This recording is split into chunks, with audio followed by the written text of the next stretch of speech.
ជំរាបសួរបងប្អូនអ្នកគ្នាបាទអញ្ចឹងថ្ងៃនេះគឺយើងត្រឡប់មកកាន់មេរៀនរបស់យើងនៅថ្នាក់ភាសាអង់គ្លេសកម្រិត4ហើយថ្ងៃនេះ teacher មាននៅមេរៀនមួយបាទដែលយើងនឹងរៀនអំពីបាទ lesson B I don't believe it បាទដែលយើងបកប្រែថាខ្ញុំអត់ជឿវាទេបាទអញ្ចឹងមេរៀនរបស់យើង teacher នឹងឲ្យពួកយើងស្ដាប់នៅការសន្ទនារវាង Rachel ជាមួយនឹង Kate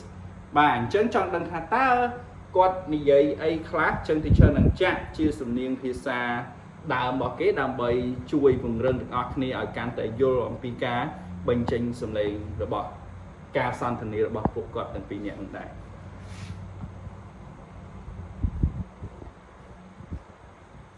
Lesson B. I don't believe it. Page 46. Exercise 1. Interactions. Interesting and unknown facts. Part B. This is pretty interesting. Look at this. What's that? I'm looking at this website about the statues on Easter Island. It says they've found almost 900 statues. No way. Yes. Most of the statues face inland. Only a few of them face the sea. When did the Easter Islanders make them? Let's see. About 500 to 750 years ago. They look so heavy, don't they? Yes, they do. How did they move them? I really don't know. But let's see if we can find out. អូខេបាទអញ្ចឹងនេះគឺជាការសន្ទនាបាទរវាង Rachel ជាមួយនឹងបាទ Rachel ជាមួយនឹង Kate អញ្ចឹង teacher នឹងអានឲ្យទាំងអស់គ្នាស្ដាប់ម្ដងទៀតហើយ teacher ក៏បកប្រែឲ្យទាំងអស់គ្នាដែរដើម្បីឲ្យកាន់តែយល់ពីអត្ថន័យបាទអញ្ចឹង Rachel គាត់និយាយ This is a pretty interesting look at this បាទនេះគឺជា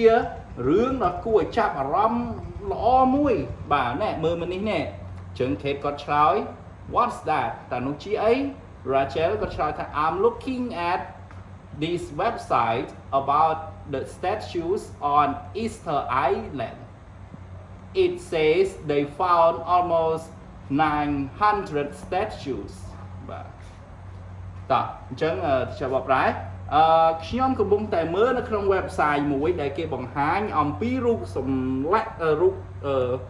ចម្លាក់បាទរូបចម្លាក់ statues ហ្នឹងគឺរូបចម្លាក់ដែលស្ថិតនៅក្នុងបាទកោះ Easter Island នឹងឯងនេះគឺជាប្រភេទរូបចម្លាក់ដែលមានក្បាលដែលមានតែក្បាលមនុស្សហើយវាធ្ងន់មែនតើបាទនេះរូបចម្លាក់ហ្នឹងបាទKate គាត់ឆ្លើយថា No way គ្មានផ្លូវទេឬក៏មិនមែនទេអីឬថាគាត់បង្ហាញនៅចំណាប់អារម្មណ៍ដែលគាត់មិនជឿជាង Rachel គាត់និយាយថា Yes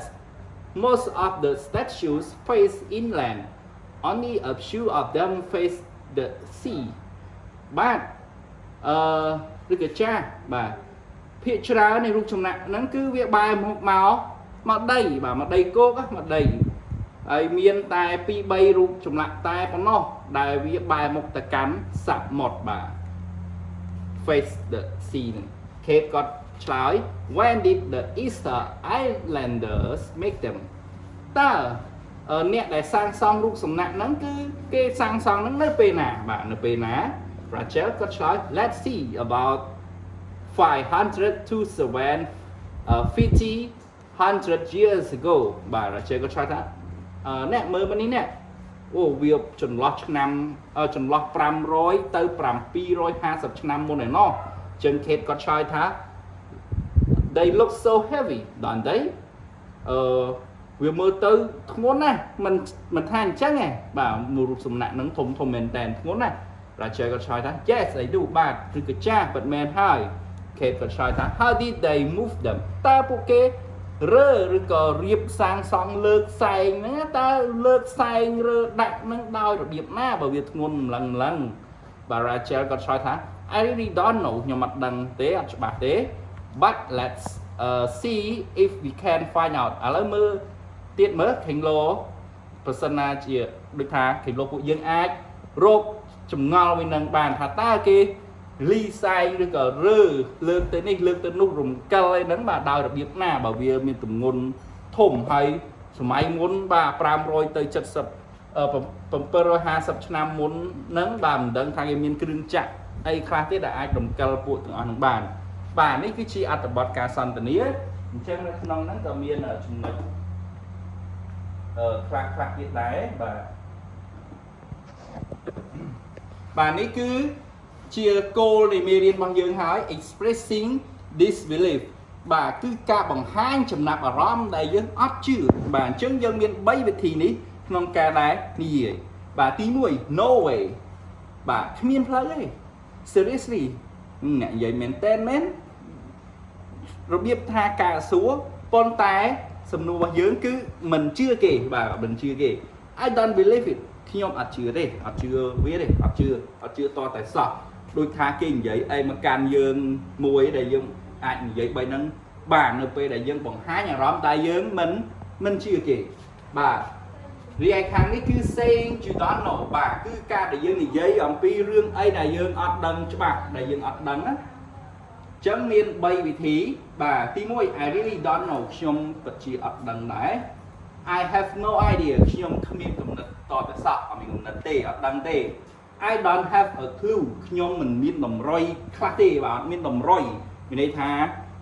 រឿងនឹងកាត់ឡើងមិនទៅដូចរូបសំណាក់មិញបាទទម្ងន់វារាប់សិបតោននោះបាទតើគេរំកិលគេលើកគេអីយ៉ាងម៉េចទៅបាទគឺយើងអត់ដឹងទេដូចភាសាអង្គរវត្តយើងអញ្ចឹងបាទថ្មមួយគឺធ្ងន់មែនទែនតើសួរថាបុព្វបុរសសម័យមុនគឺគេធ្វើម៉េចវាអត់មានគ្រឿងจักរទំនើបដូចបច្ចុប្បន្នទេបាទហ្នឹងហើយដែលគេឆ្ងល់ដូចរូបសំណាក់ខាងលើអញ្ចឹងបាទអញ្ចឹងនៅខាងក្រៅនេះក៏មានសំណួរខ្លះៗដែរដើម្បីជួយ support ជាមួយនឹងពីរផ្នែកខាងលើរបស់យើងនឹងឯងតោះទី1 How tall is the tallest statues គេចង់សួរថាតើរូបសំណាក់ហ្នឹងគឺមានកម្ពស់ខ្ពស់ប៉ុណ្ណាទៅបាទខ្ពស់បំផុតហ្នឹងប៉ុណ្ណាទៅបាទអញ្ចឹងគាត់គេឆ្លើយថា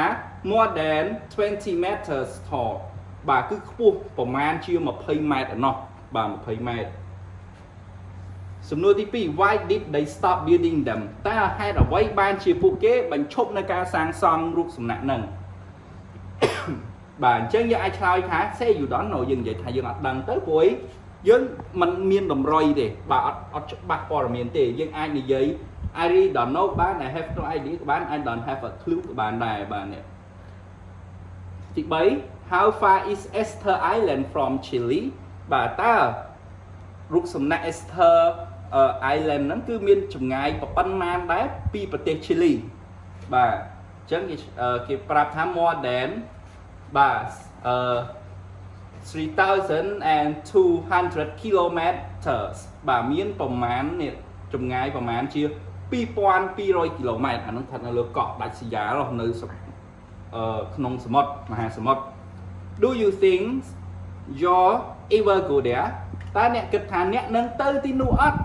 ធ្លាប់តើអ្នកនឹងទៅទេបាទគិតថាខ្លួនឯងនឹងបានទៅអត់អញ្ចឹងបើយើងគិតថាយើងបានទៅយើងឆ្លើយដោយយើងបានទៅតែបើយើងអត់ច្បាស់ទេបាទ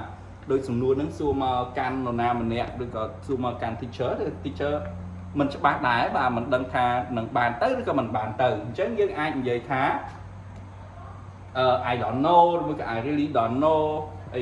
ផ្សេងបាទអញ្ចឹងនេះគឺជាមេរៀនរបស់យើងសំខាន់ឲ្យយើងបែងចែកឲ្យច្បាស់អំពីការបង្ហាញនៅភាពដែលយើងអត់ជឿឬរឿងអីមួយបាទព្រឹត្តិការណ៍មួយហើយនេះគឺនិយាយអំពីរឿងដែលយើងអត់ដឹងព័ត៌មានបាទអរគុណច្រើនជួបគ្នាវីដេអូក្រោយ teacher នឹងមានមេរៀនដើម្បីចែករំលែកជូនបងប្អូនជាបន្តទៀតបាទសូមអរគុណសូមព្រះប្រទានពរ